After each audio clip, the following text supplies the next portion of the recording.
سیدنا عبد القادر جیلانی رحمۃ اللہ علیہ جو اپنے دور کے ایک بہت بڑے بزرگ گزرے ہیں، فرماتے ہیں کہ میں رات کو تنہائی کے لیے اپنے گھر سے دور جنگل میں چلا جاتا تھا اور درختوں کے نیچے بیٹھ کر میں عبادت کیا کرتا تھا۔ فرماتے ہیں میں ایک دن عبادت کرنے میں مشغول تھا کہ یکدم روشنی ہو گئی، سارا درخت روشن ہو گیا۔ میں حیران ہو گیا کہ ایسے تو پہلے کبھی کچھ نہیں ہوا۔ تو میں اسی سوچ میں تھا، میں نے سلام پھیرا۔ سلام پھیرنے کے بعد اس روشنی سے مجھے آواز آئی۔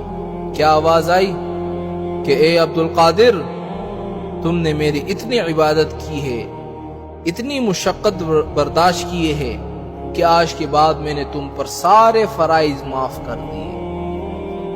حضرت عبد القادر جیلانی رحمۃ اللہ علیہ سمجھ گئے، انہوں نے فوراً پڑھا لا حول ولا قوت الا باللہ العلی العظیم، اعوذ باللہ من الشیطان الرجیم۔ کیونکہ وہ سمجھ گیا ہے کہ اللہ نے احکام اور فرائض اپنے انبیاء کو معاف نہیں کیے، مجھے کیسے معاف ہو گئے؟ اب ابلیس ظاہر ہو گیا۔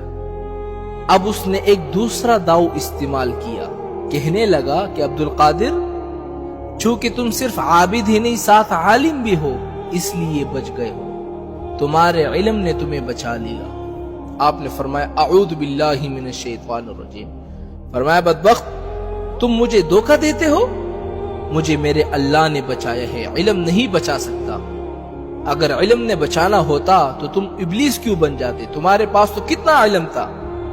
مجھے میرے علم نے نہیں، مجھے میرے اللہ نے بچایا ہے۔ ورنہ آپ دیکھیں نا، کتنے بڑے بڑے لوگ جو ہے وہ گمراہ ہو گئے، کتنے بڑے بڑے علماء، کوئی کلامیہ بن گئے، کوئی قدریہ بن گئے، کوئی خوارج بن گئے، کتنے بڑے بڑے قداور علماء، ان کے اگر آپ کتابیں پڑھ لیں گے نا تو آپ حیران ہو جائیں گے، لیکن گمراہ ہو گئے۔ تو سیدنا عبد القادر جیلانی رحمۃ اللہ علیہ نے فرمایا کہ مجھے میرے علم نے نہیں بچایا، مجھے میرے اللہ نے بچایا ہے، اور میں پہچان گیا ہوں کہ تم شیطان ہو۔ تو شیطان نے کہا کہ عبد القادر، میں تمہیں بتاؤں کہ اچھے لوگوں کو گمراہ کرنے کے لیے میرے پاس 70,000 داؤ ہیں، اور میں ان کو موقع کے مطابق استعمال کرتا ہوں۔ آپ نے فرمایا کہ تم جتنے داؤ استعمال کرو، تمہارا اللہ والوں پر کوئی اثر نہیں ہو سکتا، کیونکہ اللہ کا فرمان ہے کہ جو میرے بندے ہیں ان پر تیرا غلبہ نہیں ہو سکتا۔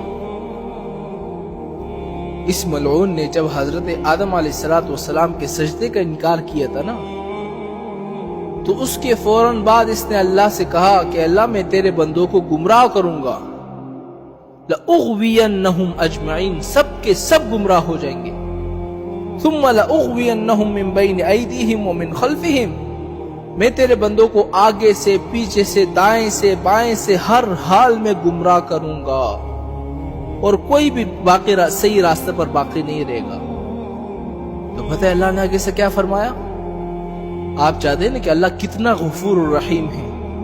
ابھی اللہ کا جواب سنیں کہ اے ابلیس، وَبِعِزَّتِي وَجَلَالِي، اللہ نے کس کی قسم کھائی؟ اپنی عزت و جلال کی۔ یہ کوئی چھوٹی بات نہیں ہے، اللہ نے کسی اور کی قسم نہیں کھائی۔ کیا کہا؟ وَبِعِزَّتِي وَجَلَالِي، مجھے اپنے عزت و جلال کی قسم، جب تک میرے بندہ توبہ کرتے رہیں گے میں بھی ان کو معاف کرتا رہوں گا۔ سبحان اللہ، میرے بندے 1000 دفعہ گناہ کریں گے، صرف ایک دفعہ کہہ دے کہ اللہ میری توبہ میں سارے 1000 گناہ کو معاف کر دوں گا۔ ایسا ہے میرے اللہ غفور الرحیم۔